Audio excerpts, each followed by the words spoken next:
Hello, friends, and welcome back to the Sober and Wellness Podcast. I am your host, Abigail Padro, and I am so excited to have my next guest here.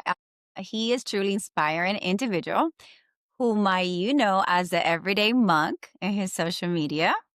And he's almost 2 years of sobriety. We actually are the same date. Oh my God, January 1st, 2024.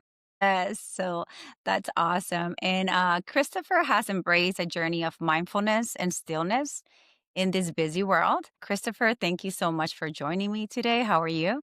Well, thank you, Abigail. I'm delighted to be here. Thanks for having me. No, thanks for being here. I love people sharing their story. I always say, listen, if we can help one person out there, we're doing our job, Yes, right? absolutely. Absolutely. So let's start right away with the questions. Okay, you ready? I'm ready. Thank you. Awesome. So your social media handle, it's the Everyday Monk. What does that title means to you, and how is it that guided you to that personal journey of sobriety and mindfulness? I'm curious to know. Yeah, thanks for asking. As you can probably imagine, it has to do with being a fan of the contemplative spirituality life. And so it started by taking silent solo retreats at monasteries out here in Northern California about 20 years ago. And what I found was this piece of me that really craved that kind of inner monk life that we don't always have access to. And I'm just blessed that I have the bunch of great monasteries here locally. So, it's really about cultivating a posture of presence to discover the divine in everyday life's moments, right? And this can be, there's a lot of different words people have for God.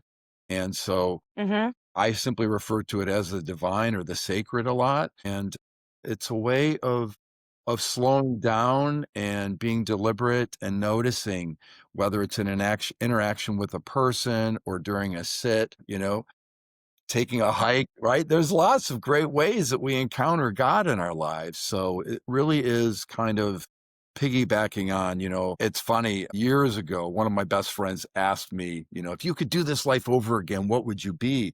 And to my surprise, and my wife also, I'd say I would have been a monk. And it just like came out, right? And so that's where Hmm. Everyday Monk was born.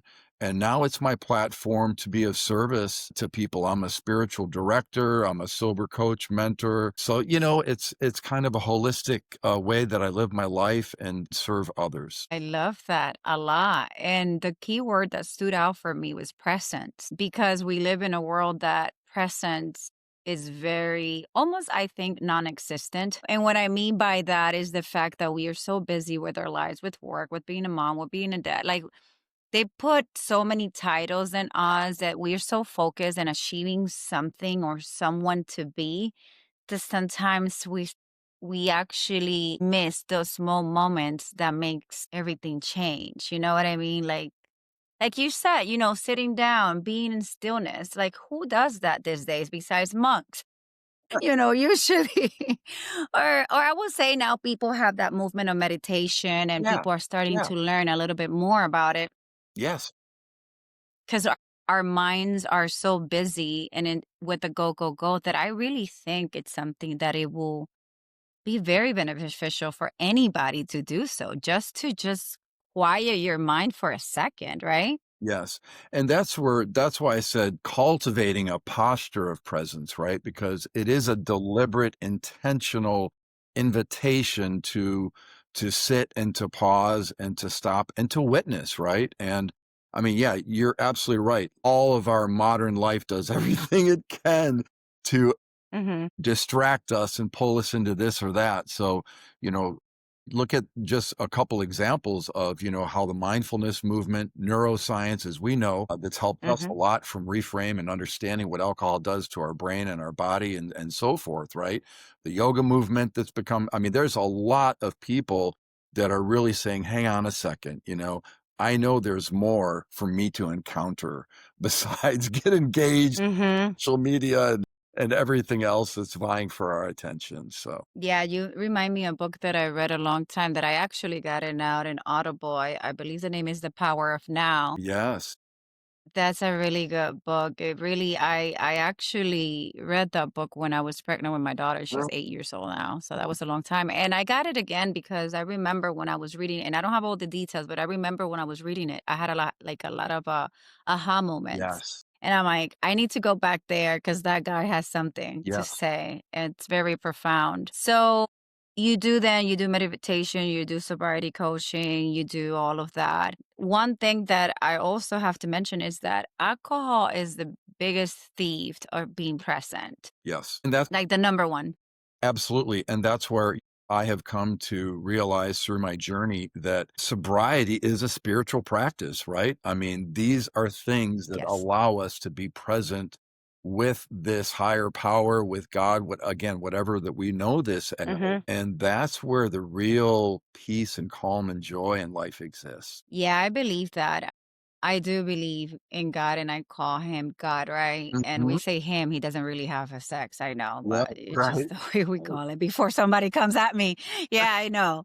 There's no gender. But what I have to say is I know that alcohol was something that was separating me from having that spiritual practice Yes. because both things cannot coexist. At least for me, that was my Yeah. experience.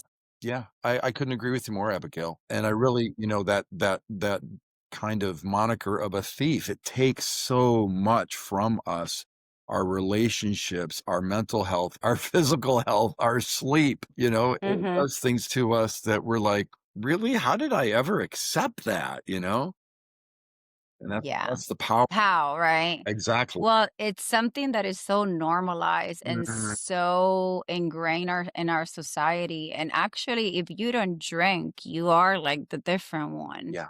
Yeah.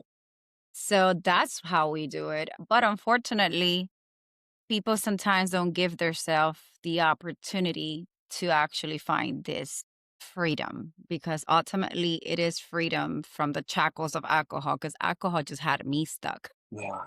So, I have a question for you. Many people see sobriety as a challenge to overcome, right? From your perspective, how did it become less of a battle and more of a spiritual or mindful practice for you since you're into that? Yeah, so there's been cycles, I guess, in my life of what we know is called gray area drinking, right? And Mhm. and there have been cycles where it was much worse than other times. And so it finally got so bad that, that's part of that when things get so bad, and I'm sure you've had this experience in life that crisis, trauma, different things come up. And they finally, God got my attention with this, right? That's the only way I can Mhm. describe it. It's like Reframe found me on Facebook. I wasn't looking, right? This is kind of the mystical world, like how stuff happens, right? Reframe found me, and I was thankfully curious, and I clicked the darn button to go check it out. But, you know, ultimately, like I said, it's a spiritual practice because, as you said, it's a big thing that separates us from God and our experience of joy and peace and knowing God on a deeper level. Wow. Yes, definitely. You are I wanted to ask you because you did mention something about the 15-day dry right now. Can you talk a little bit about that? I Yeah. would love to know. Yeah, so I guess I have to tee this up, or I'd like to tee this up as, I have always held, probably in the last 20 years of my life, since I really leaned into contemplative spirituality and really searching for my purpose and meaning, that I was born to serve. And what I mean by that is I have been in the hospitality business my entire life. I have worked for Marriott Hotels, the Ritz-Carlton, several wineries here in Northern California, and I've always been, ever since I was a kid, like, remember liking taking care of people. Now, part of that comes from some of my trauma, I know, which is a whole nother conversation. But today, Mhm. thankfully, I'm holding that as something that I own, is something that I've been blessed with and that I've been, given to serve people. So as I became sober, one of the things that God put on my heart was like, I want you to serve other people who are curious about exploring their relationship with alcohol, right? Because we know Mhm. that's where it needs to start, right? And so as This year kind of unfolded. I developed what you just said. I developed my first digital offering, and it's called 15-Day Dry Right Now Experience. And it's just that because we know when people start to be curious about their experience with alcohol, stopping is not easy. A Right. lot of fits and starts and stops and things like that, and so, to say, "Oh, I'm gonna stop drinking," I mean, very few people do that. God bless them if they're able to do that, but I sure wasn't one of those. I had a Me lot neither. of right? I had a lot of false starts, so I thought, 15 days seems like, a good time to just, hey, stick your toe in the water and just check it out and start to learn some things about the neuroscience and the psychology of habits, some daily readings, and my personal story is put in there very honestly, very vulnerably as well. And at the end of each day, there's some daily reflections and you're learning tools and so forth. So basically, it's really, as we know, to explore our relationship with alcohol, we get to decide then what that means for us, right? So at the end of the 15 days, maybe people want to continue more. Maybe people want to try and moderate. Maybe people are, okay, you know what? I'm happy with how my current is. That's for people to decide, obviously. And so there are three bonuses that are with this. One is called the bounce back plan because a lot of what we talk about on Reframe or other books and things, I've not really seen a lot of like, okay, I've had a slip, I've had a relapse. How do I use this and bounce back to get back to Mhm. being, taking a pause in my drinking, for example? I also have, which is one of the pieces, the next bonus, number two, is something I refer to, and you know this as well, probably intimately, Abigail, is the self-forgiveness and the self-compassion piece, right? So one of the bonuses is, what is that about? What are some tools and exercises that can help me with that? Because we are so shame and guilt ridden when we're failing to stop drinking, right? I'll speak for myself again, but I know you have as well. And then the third one is something called craving crushers. And those are tools that people can use in the moment when that craving comes, when that trigger comes, when that urge comes. And so that's the program with the three bonuses. And the craving crushers is something that I want to offer audiences today as a complimentary Awesome. tool. Thank you so much. I love that. Absolutely. That's a very good one, the Craving Crushes, and I love the name of it. Well, first of all, thank you for, trying to make a difference out there and being of service to others, especially in a world where we need a lot of that more than ever, right? If we will all think like that, we will be in a happier place. That's for sure. But I did like what you said, the three names that like bounce back because it's true. This was my third attempt. It happened from May 23rd, and between there, I had to like the first time it was just curiosity. I was in a dark place. I was coming out of a divorce. Oh my God, divorces are hard. I think it's one of Yeah. the hardest things that I have endured in my life. We have kiddos, Mm. selling houses, property, businesses. It was really, really tough. And I did use alcohol as my crush to go over that situation because that's what I've done my whole adult life, right? And then one day I was like, you know what? I can do 30 days. I was just curious. I can Mm, do 30 days. I don't have a problem. mm. Because we all have to start you start with the question, do I really have a problem? And when I mean a problem, you don't need to get to the rock bottom. Some people do, but not everybody does. And what I think is, why do we have to get to that rock bottom in order to make a change that will actually be so beneficial for you without getting to the rock bottom? And I started with a 30-day, became a 45-day. Then something happened really, really bad in my life where I went back to my habits, you see, because I was working in the part of not drinking, but I was not working with the inner self Yes. and all the trauma and all the stuff. So I went right back to my crush. Like, okay, this is what helps me. Let me use it. But one thing that I have to say, once you know something, once you learn something, you cannot unlearn it. And that's where Reframe comes in because Reframe found me too. And all that neuroscience, after I did that, I was like, you know what? There is a better way for a fact. So that's how I started my third attempt. And here we are 21 months later. So, yes, I like that. And I like that you say bounce back because I've seen the shame in our community when people have a slip or a relapse or whatever you want to call it.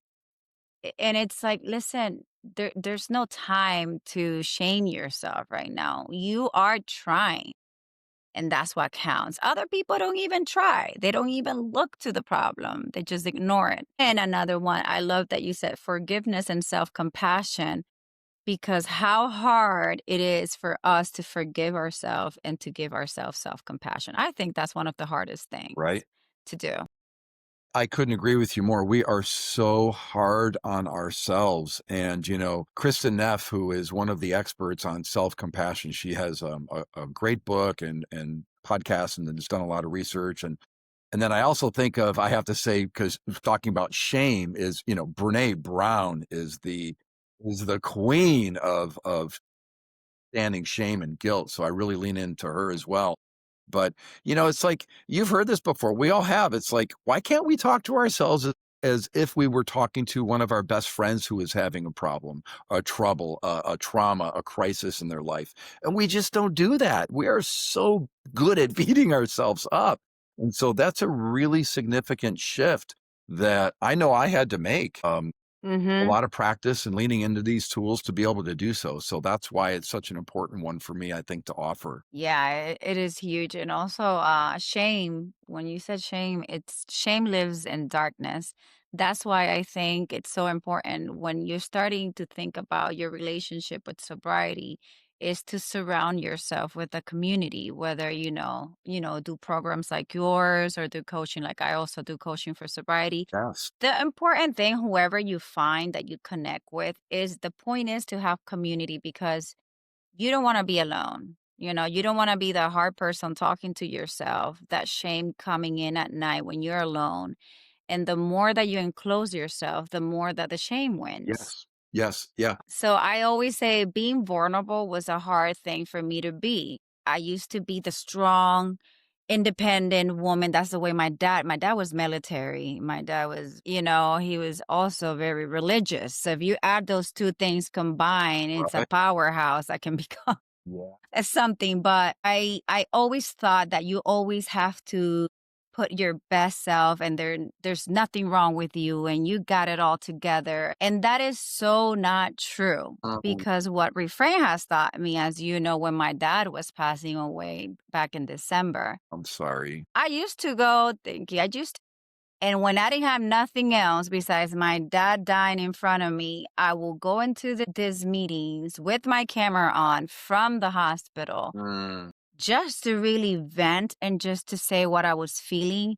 And the love and support that I got back is what carried me through the darkest moment. I thought I was going to go back. Like, that will be the one thing that I thought could get me back to drinking. And did not happen. You know why? Because I was not alone. I had my Mhm. family, I had my my sober community. Yes. And that's why it's so important. And programs like yours too, that helps because you are touching it and the core of it, basically, of what it is to be sober. Absolutely. And community, as you just pointed out, that is one of the days in the 15-day Dry Right Now experience is cultivating a community, right? We have community with Hmm. our family, with our friends, with our loved ones, and also with people who are on this journey together. And as you said, Reframe saved my life that way. I mean, how many great Hmm. friends do we have in Reframe after being part of that for, gosh, 2.5 years now or whatever? And there are several people and we support each other. We show up for each other. We hear the stories on Zoom and it's just, it really is just talk about learning about empathy and compassion, right? Hmm. It's amazing. And there's one thing I know that, that I forget who said this, but on Reframe, we've heard this before, and that is connection is the opposite of addiction, right? And so Yes. there's that community piece, big time, vital. Yeah, I know AA uses that a lot. I'm not an AA person. I've only been once. It was a great experience. Mhm. But yeah, definitely connection. It is the difference, from addiction, because addiction just wants you stuck, Yeah, right? yeah. It doesn't want you to move forward. And if it's you and the addiction, normally addiction wins. But I wanted to ask you another question, Please. for our listeners or viewers who are in the early stages of their journey. How did you handle the mental noise, Mm. the internal chatter that often comes with quitting? What are some simple monk-like practices that helped you find stillness? Mm. Well, you know, I have to meditation teaches us that there is space between reacting to something and it shifts us to responding to something, right? And that space is the space in which free will and choice exists, right? And meditation simply can slow down this process to be able to see there is that space that I have that I can choose not to have a drink right now, right? And it's a long Mhm. process. It doesn't happen overnight. So meditation, I mean, that's always my answer because I've been practicing for 20 years and it allows you to hold so much more trauma, crisis, things in your life in a spacious way without having to judge it, and as a witness, right? That's the whole piece about meditation is you're kind of just observing yourself and learning yourself without think about yourself without judgment. And so in the moment, the greatest tool that I would like to share is having a moment where I talk to myself. And as a craving comes up or shame or whatever those voices, we know these voices, right? They come from a lot of different angles to us. I have learned that if I hear that voice, I can just take a moment, and one of the things I do is I'll put my hand on my heart or I'll put my hand on my side of my face, and there's a somatic kind of connection. Soma is the body, right? So there's a somatic connection that connects you to your body, and I just say, wow, I recognize that old voice that's talking to me right now that wants me to think that having a drink right now is a better way to go because it will relax me or numb out my pain or whatever that is. Mhm. And instead of being angry with it, be compassionate, right? It's like talking to a friend. Wow, I really get how that voice happens. It's a voice I know well. It's actually probably in its own way has been looking out for me to try and help me for years. And the difference is now there's a new way to do this, right? I know that not having a drink, I am going to feel better in the long run.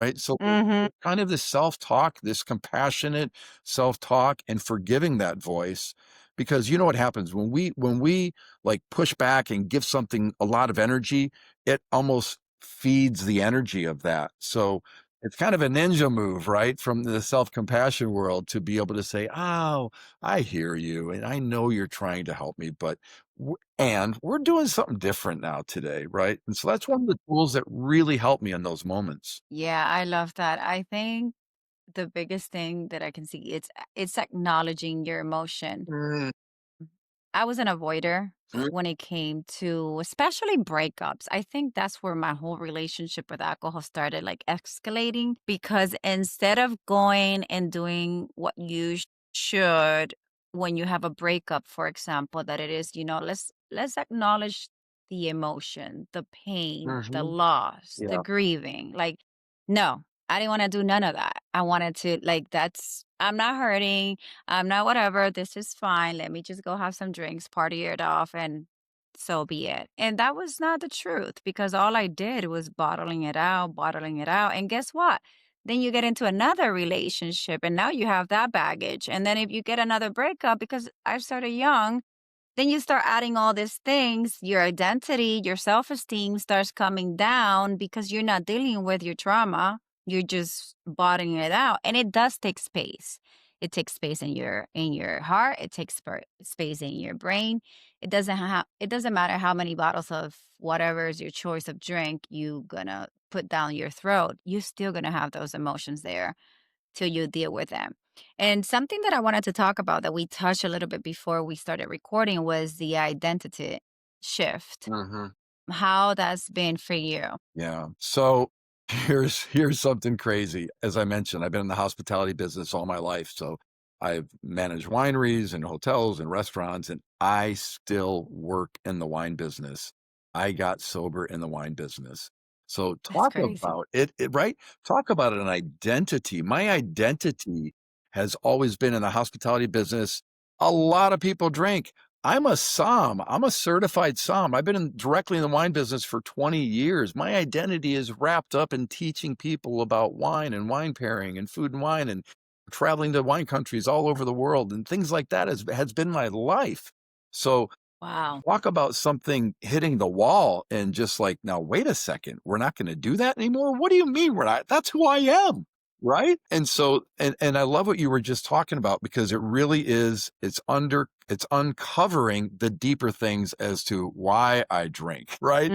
It's Mhm. numbing that Yeah. pain. It's the relationship. I share that with you. I have had a lot of toxic relationships and I grew to a place, oh my gosh, 30 years ago where I was convinced I was unlovable and incapable of being loved because my decisions around relationships were terrible, right? Mhm. So that has been a slow change for me to understand that my identity, as you know, our identity is our true self. Our identity is our higher self that we are called to be with our gifts and our experiences make us, good, bad, I don't even use those Mhm. terms anymore, right? Everything that we've experienced in our life, man, I believe it's been there for a reason, you know? Mhm. And when you Mhm. embrace that perspective, and it's hard, it took me years and years, it it opens up space for you to look at your real identity, right?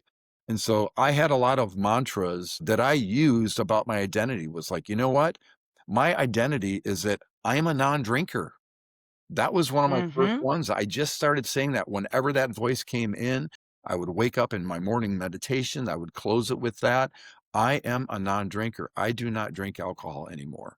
And I said that to myself, I bet a million times. And that is one Mhm. of the things that helped me finally embrace that. There's a lot of other things along the path and the journey that got me there, of Mhm. course. But that was a pivotal piece when I realized that this was partially about my identity, and we're afraid to let go of that. I'm afraid. I'm a wine expert. I was afraid to let that go. I'm still in the wine business. How can I stop drinking in the wine business? Thankfully. Right?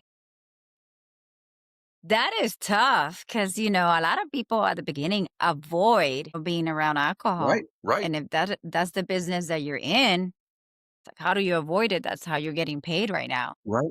And that's the really weird thing. I avoided going to bars, I avoided partying with friends, I avoided going to tap rooms at Whole Foods or to Whole Foods because they had a tap room and I'd have a beer 2 or Mhm. 3 before I got home, right? But I couldn't not go to work, and still today, I mean, I'll open 50, 60 bottles of wine because you have to taste them in the morning when you open them to make sure that there's no flaw, and, you spit, and so Yeah, yeah. I it's crazy.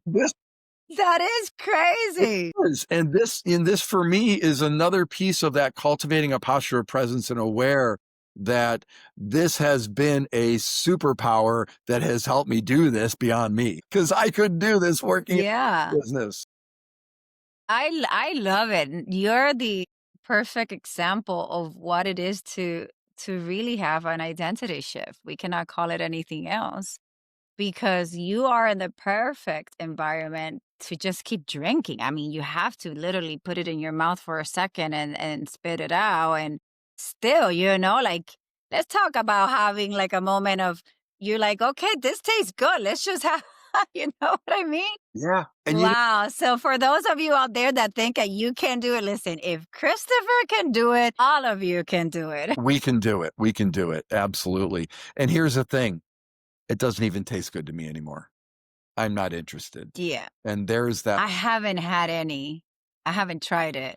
Now I have a question. How does the people that work around you and that know you for so many years see you? They must be like, who is this? Somebody took over him or what? So it's a great question. Thank you for asking. Some people know. Some people now follow me on social media and they're intrigued and interested, right? Because they see this kind of what my real identity is, right? Other people, Hmm. aren't interested in talking about it. Other people are just happy doing their lives and that's fine. And that's fine. Hmm. It's really interesting when I host guests all the time. When a guest asks me, when they push me, what's your favorite wine or what do you enjoy drinking the most? And, not all the time, because that's a pretty big conversation to get into in the moment, right? But there are Hmm. like, yeah, I stopped drinking recently, And most Mhm. people are just so surprised by it, I think there's no follow-up. Yeah, I think they're in shock. How can you be serving me? You don't drink. Yeah, you can always answer, "Hey, when I used to drink, I used to like." If they ask me something like that, that's what I would say when I used to, because that's the thing. I actually call myself a non-drinker. Yeah, yeah, absolutely. Yeah, I don't give explanation. That's why sometimes when people start in this journey, I think one of the things that get into people's mind and they're so consumed by this question is like, why did you stop drinking? Listen, you can say, I just don't want to drink anymore. And there's nothing else that you have to explain. Absolutely. I just say that it all depends on your energy. If when I ask you the question, you become all discombobulated, obviously I'm gonna be curious and I'm gonna say, "Hey, Christopher, but why? Why?" But if you ask me and I say, "No, I just don't want to. I'm a non-drinker and I'm happier this way." Yeah. I haven't had follow-ups. Right, right, right, You know what I mean? So I think you have to own your story and just and I get it. It takes a little bit of time, right? I didn't start here. right.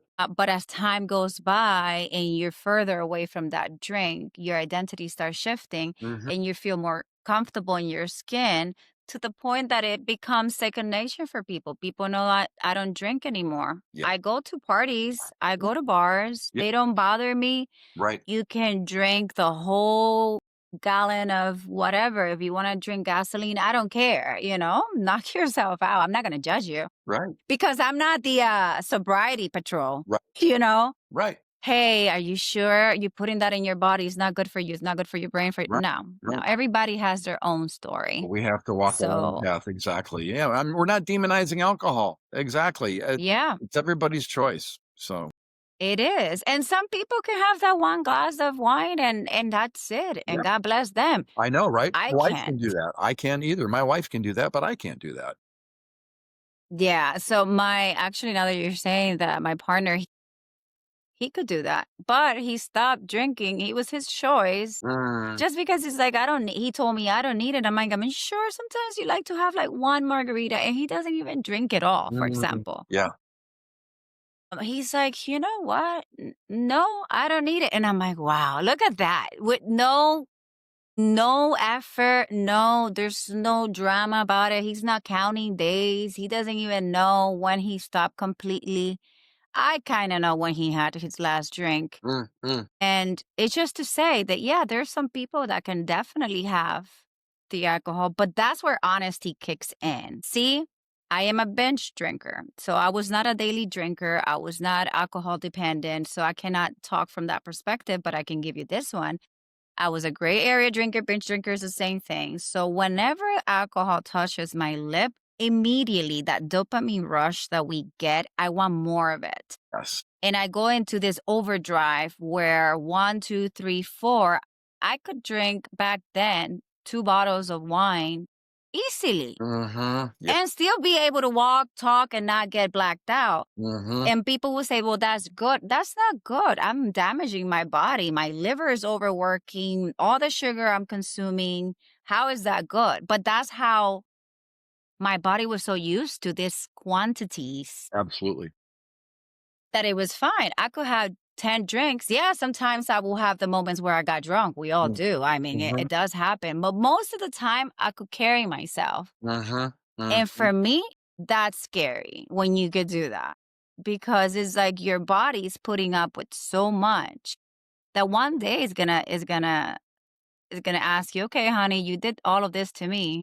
Now let's deal with the consequences. And I was always afraid of that in my mind. I was like, I want to live a long life. If I continue, like very in the back of my mind, very Uh-huh. far away, Yeah. Yeah. I was like, I'm killing myself. Why am I doing this? You remember those hangovers? Oh my God. They're the worst feeling.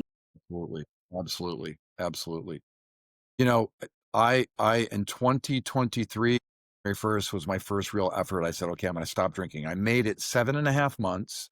And in July, my wife and daughter went out of town and I went, oh, I'm going to go out and party. I don't even know where that come from. Right. It was like, and this was a classic relapse.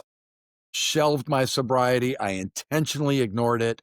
And I went out And I wanted to die that evening when I was falling asleep and trying to sleep. My esophagus was burning. I had never encountered that. I was scared. I was like, my head was so crazy splitting. I thought I was going to have to call an ambulance to take myself to the hospital. I was that bad. Oh I my was god. that scared, right? And all of a sudden, Wow. next couple days when I was getting through the hangover, it clicked in. Yeah, this stuff is poison for your body. You didn't drink for 7.5 months, and look what you did, and this is how it is. That was unbelievable. Wow. That was unbelievable. Thankfully, I had that lesson, and I really mean that. Thankfully, I had that lesson. Yeah, that you stopped, and that's yeah, that had to be scary to get something. Now that you said that, it remind me of when I was young. I think I was like 18, and I was not a drinker, but that's when you start drink, like, parties in here. And I remember I went to a party, and I guess since I didn't drink, I drank too much. And they had to put me in one of the bedrooms. But I remember I was shaking. My body was shaking. So I guess I got like those, is it alcohol induced? Some sort of, not seizure completely, but I was in a state of shock. Something was going on. They were scared. They thought that they were going to send me they were going to call the ambulance too, because I looked pretty bad. But somehow, by the grace of the Lord, they gave me water and I got better. I didn't even remember that, because we tend to forget these situations. Mhm. But yeah, imagine at that moment, that means that my body was not used to alcohol. I consumed too much and obviously had a reaction. Completely, completely. And 18 years old, you're still a kid. It's like your brain's not fully developed, for God's sake. And alcohol can put you in so many dangerous ways that it's not even funny to say it anymore. But I have one more question for you. Please. Actually, two more, and then we're done. We get into the end. It's been great to have you. You're very knowledgeable. Thank you. Looking back on your almost 2 years, since we're almost there, sobriety, what is one of the unexpected lessons, or you can call it gift, Mm. that your alcohol-free life has given you that maybe you never saw coming? Oh gosh, that's a really great question. Let me sit with that for just some. It's okay. The first thing that popped into my heart, um, was my relationship with my wife and my daughter. We have a 19-year-old daughter, and, like anything, relationship, we've been married for 27 years, and, my drinking got so bad that they were very concerned about me, right? I mean, it was obvious what I was doing when I was lying to them, not coming home and coming home, drunk and et cetera, et cetera. And the gift is I never knew how absolutely joy-filled, deep love, a connection that I could have with my wife and my daughter. And not only, the two of us individually, but the three of us together has been, I mean, I never knew. I never knew. We support each other. We talk about everything. There's no taboo topic. It's all just, I'm so grateful. I mean, that's the only thing I can say. I can't overstate that, how grateful I am that the relationship I have now with my family. That's beautiful. That's very beautiful because, as we know, alcohol is one of the things that breaks family, a lot of families, because it's so destructive that when both people are drinking, it's still a problem, right? Because there's a lot of toxicity, a lot of issues that happens when they're drunk. When one person is drinking and the other one is not a non-drinker, like my case, my ex-husband was a non-drinker. He's never been drunk in his life. He doesn't know the feeling of it, which I didn't understand. How would you marry somebody that drinks if you don't drink? I wouldn't be able to, not now. Right. But we learn. And I believe that, yes, that's so beautiful because you're actually giving yourself and your family that gift because your daughter can see that present dad. Your wife can feel her partner being there. The fact that you're not absent or that you're choosing friends, bars, alcohol, even when you're with them at the house and you're Yeah. drinking, you're not present. Absolutely. So I can see how that's just a beautiful And statement. So oh, thank you for that. thank you. And that came with a lot of work and a lot of vulnerability and a lot of humility. on my part owning it and a Mhm. lot of forgiveness and grace from them, and it took a while, right? It took Of a course. while for us both to step into that fully, and, I and just a little side piece of that is, my daughter's a sophomore at college, and she really doesn't drink. She has some, but she's like so to be able to model that to her, and I come from a long family of alcoholics, so I have generational alcoholism in my life, and that was one of my early Mhm. reasons why, in Reframe, we talk about the why, right? That was one of my Mhm. early Reframe whys was, I wanna break this generational alcoholism in my family, and Mhm. I wanna break it for my daughter because I don't want her to see that, I don't want her to experience that, and that was a big thing. That's beautiful. Yeah, yeah, you don't want her to go through whatever you had to see that obviously was a lot that got you in that space. And that's beautiful. That's what I mean, acknowledging where we at, being honest, because we all have trauma, one way or the other. Even if you had a good childhood, Absolutely. I have 3 kids. One of them it's 20 years old, and my boy, he's very independent. He actually was in San Diego, now he's in Texas, but, Mm, he's proud of me, the fact that he can see his mom. He tells me all the time, and then he sees this podcast, he's like, "Wow, mom, and was it hard for you?" And I said, "Well, yes, it was hard because I'm changing my whole identity. I'm changing my habits. I'm changing my friends. I'm changing everything about me. But the fact that he can see this is just to model to him that it is possible. And he's not a really, he has tried it. And he told me, you know what, mom? Because I am that parent, not because I'm not drinking anymore. My dad was very religious. mm, mm, He loved the Lord with all his heart, but he tended to go into the religion aspect of it. mhm. And he always said, which he was true, that alcohol is bad for you, but he put it in such a way that sometimes when you tell these 20-year-olds, don't do it, or you put so much pressure into it, they run faster to it. Absolutely. So what I'm doing is, or what you're doing as well, is just modeling. There is another way. Yes, you can have fun. You can do all things. But when he told me, Mom, I tried it. I don't like it. It's not my thing. And the next day I didn't feel good. I'm like, perfect. That's all it is. Now, if you do it little by little by little, that's how you get hooked in it. So I educate him and he can make his own choices, right? Exactly. Because at the end of the day, he's an adult. Absolutely. So I love that. And now this is the last question. We could ask questions all day. I love this. Thank you. You're welcome. I'm the question master here. But I always end with this question because I know that we have different listeners from, different walks of this journey. But one of the ones that I think are more vulnerable are people that are at the beginning stages, right? Or are just considering it. Because I believe that it starts everything with a question. It's just a curiosity, like you said. So for a person that it's there, that is in the beginning, or is just contemplating whether they should try this out. Let's say try this out, because when you start putting affirmative things or end dates, that's already a stressful Right. way to start. Right. So Right. what will be your advice to them? Right.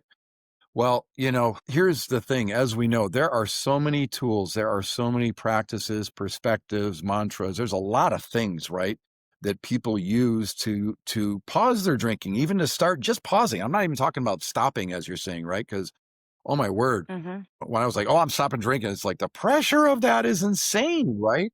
And I know Yeah. Static, he was a guest of yours, and Hmm. I love him, right? He's just amazing.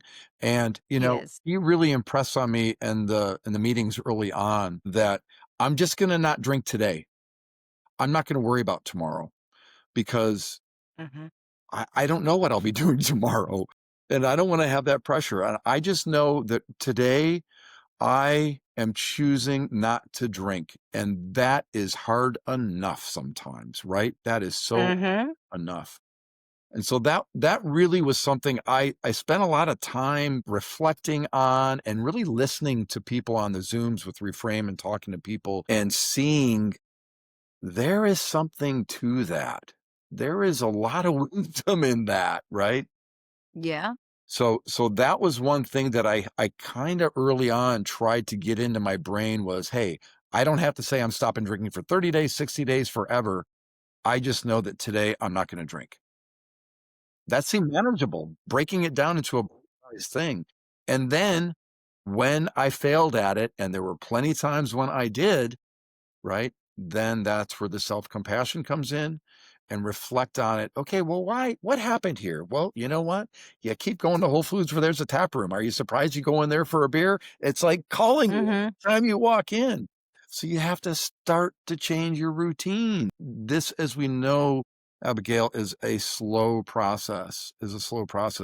And that's where community comes in, I think, with kind of helping us. It helped me be vulnerable and humble and admit, you know what? I'm sitting at dinner the other night and I'm like watching the wine bottle to make sure that I get the last pour out of it. That's messed up. Mhm. That's messed up, man.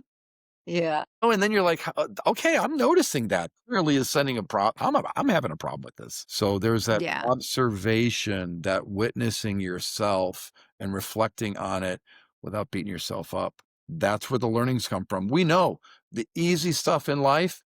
We don't learn from the easy stuff in life. Mhm. That's how this place is set up. It's the tough stuff that really calls us deeply inside to learn, and that's when we change. Thank you so much. Yeah, just one day at a time, guys. One day at a time. Amen. Listen, we don't have tomorrow guarantee. We don't know if we're gonna be breathing. I mean, not alone. Just think about I'm never gonna drink again. I still like, even though right now I consider myself a non-drinker. Mhm. I don't put like I will never, even though in my heart I feel like I will never drink again. But it's not a statement that I say. It's I just say I'm not non-drinker. That's it. So I don't know if that makes sense what I'm trying to say, I'm the same. but you don't have to put the pressure Yeah. on. Yeah. Yeah. Life has its own, share of situations that we all encounter. Absolutely. Thank you so much, Christopher, for being in the podcast. I appreciate you so much. Thank you. Thank you. You being a light for all of us and for everyone listening. And to all the listeners out there, guys, if you are a person that is struggling or, you want to give it a try, obviously, I'm going to put in my show notes my website, which you could do a 45-minute free consultation. But I'm also going to put Christopher stuff here, the 15-day drive right now. So that way it's something you can look into. Listen, whatever works for you, just take that one little step. That one step can change your whole life. And when you look back 21 months like we are, and you see yourself as a different person, just because you're realizing it, you're like, holy moly, I am a different human now. It is a beautiful feeling and it will all pay off. So, with that said, thank you, Christopher, for Thank being you here. so much, and thank you for doing your work as a coach and with this podcast reaching so many people. It's awesome. Thank you. Thank you so much. All right, guys. See you in the next episode. Take care.